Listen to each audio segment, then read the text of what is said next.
শেরপুরে পল্লী বিদ্যুতায়ন বোর্ড ও পল্লী বিদ্যুৎ সমিতির বৈষম্য দূরীকরণের প্রতিবাদে কর্মবিরতি ঘোষণা। শেরপুর থেকে নিজস্ব প্রতিনিধি পাঠানো তথ্যচিত্রে ডেস্ক নিউজ। সারা দেশের ন্যায় পল্লী বিদ্যুতায়ন বোর্ড ও পল্লী বিদ্যুৎ সমিতির মধ্যকার বৈষম্য দূরীকরণ ও অভিন্ন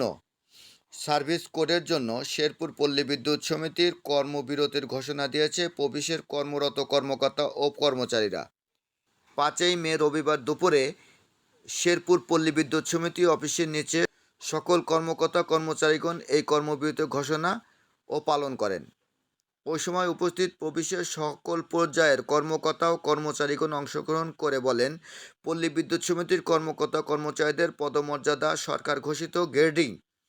1 থেকে 20 6 মাস পিছিয়ে প্রে স্কেল ও 5% বিশেষ প্রণোদনা প্রদান, এপিএ বোনাস সমহারে না দেওয়া, লাইনম্যানদের নির্দিষ্ট কর্মঘণ্টা ও কাজের জন্য প্রয়োজনীয় লাইনম্যান ও বিলিং সহকারী পদায়ন না করা, যথাসময়ে পদোন্নতি না করা,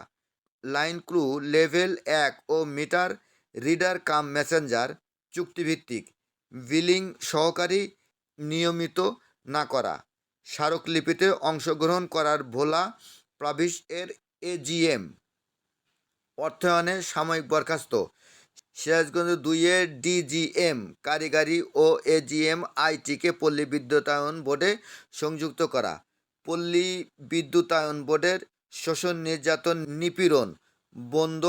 ও ভবিষ্যতে আধুনিক বিদ্যুৎ ব্যবস্থা গড়ার লক্ষ্যে পাবিশ ও অভিন্ন চাকরিবিধি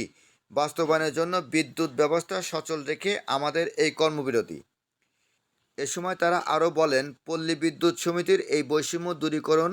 ও সার্ভিস কোড প্রয়োজনে আমাদের দাবিসমূহ আদায়ের অনির্দিষ্টকালের জন্য এ কর্মবিরতি চলতেই থাকবে এবং প্রয়োজনে আরও জোরদার করা হবে।